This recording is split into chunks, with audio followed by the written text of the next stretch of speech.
Now, I want to say something else about the body. The body is the temple of the Holy Spirit. And people are like, oh, okay, I've heard that. Thank you. Next. I really want to stop and think about this for a second. Now, if you know anything about the Bible, you know that in the Old Covenant, the tabernacle or the temple was the dwelling place of God on earth. It's where God met with his people. Well, under the New Covenant, the body is the dwelling place of the Lord. He lives in us. Okay, people hear that and say, oh, that's very nice. Look at how they treated the temple back in the day. Was there any expense that was spared in the building of the temple? Now, some people are getting really nervous when I'm saying this right now because they're thinking, oh goodness, he's about to tell us to buy the best food money can buy, and he's about to tell us to get a Peloton and whatever. Well, I might. Let me just say this. Americans, on average, spend upwards of $10,000 on healthcare a year. Now, if you know anything about the medical industry in America, you know that all of that is pretty much dedicated to fixing health problems. Here's a question. What if you dedicated $10,000 a year to preventing health problems?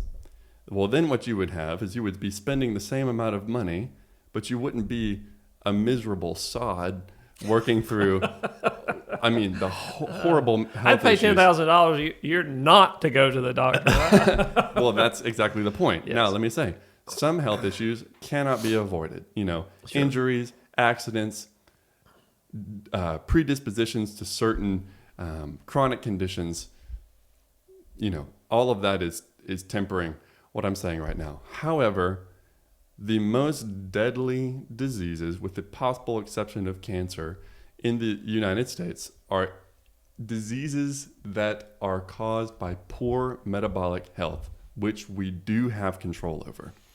Yeah, I don't even think you can leave cancer out of that. I think cancer, if you look at the rates of cancer, they're going to be higher in people that don't generally care for their health. That's a medical fact. You can look it up.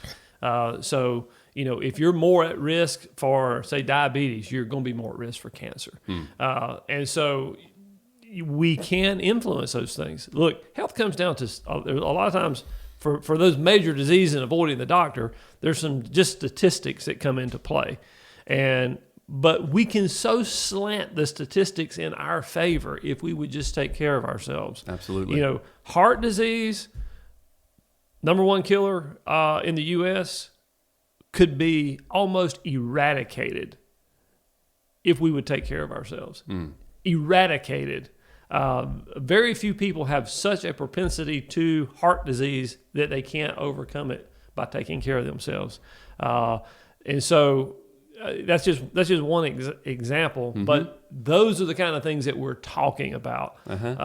What if, okay, I'm just going to throw something out. What if no Christian in the U.S. had a heart attack this year? Sign me up. Well, I'm being a little bit flippant, but what if we didn't? Yeah. If heart disease, let's just say 90% of heart disease could be eradicated by taking care of ourselves. Yeah. And Christians did that, and the heart attack rate among Christians was, say, 1 in 10 versus the general population.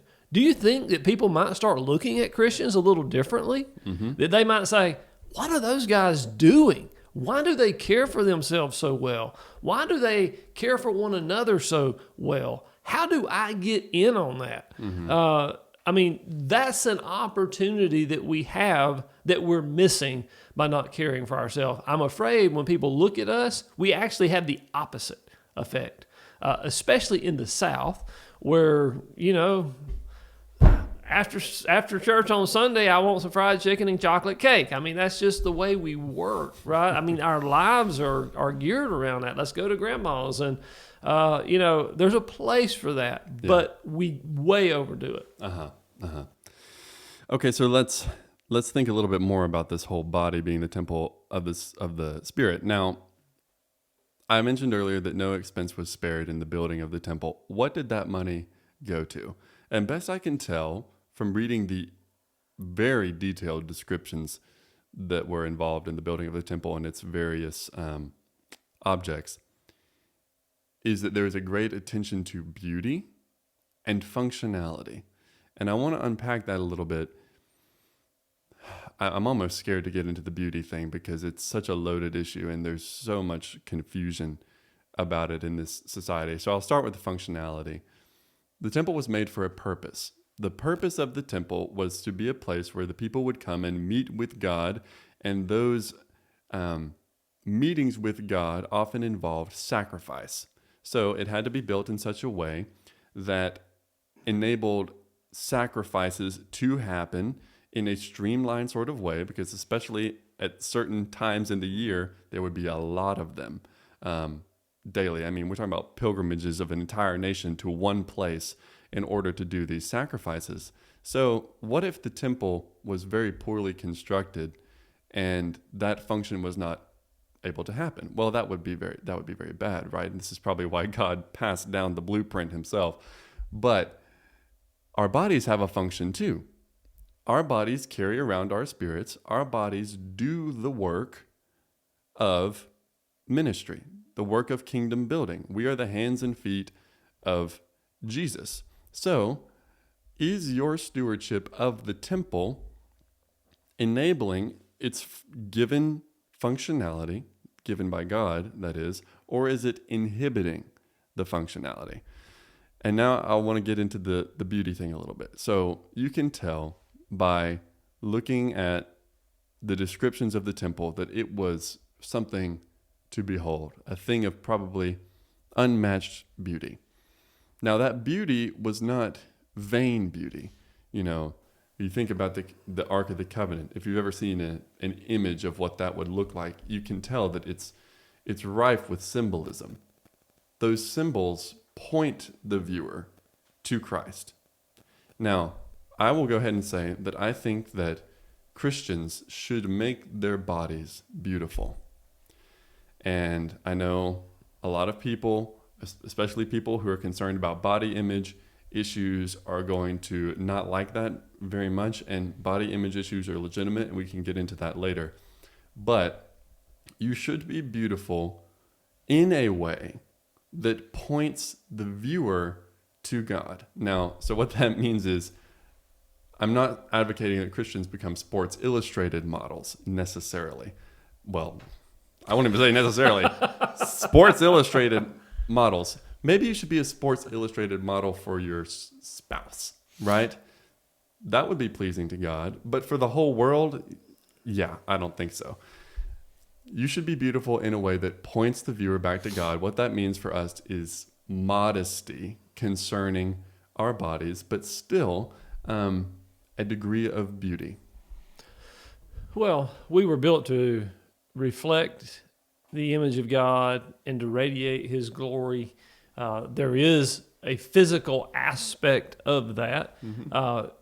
And that we're not talking about the facial features or, you know, whether you got a big nose or big ears. I mean, that's not the kind of thing that we're talking about here. We're talking about caring for yourself in such a way that you radiate health, which in turn radiates the glory of God. I believe that's what you're getting at.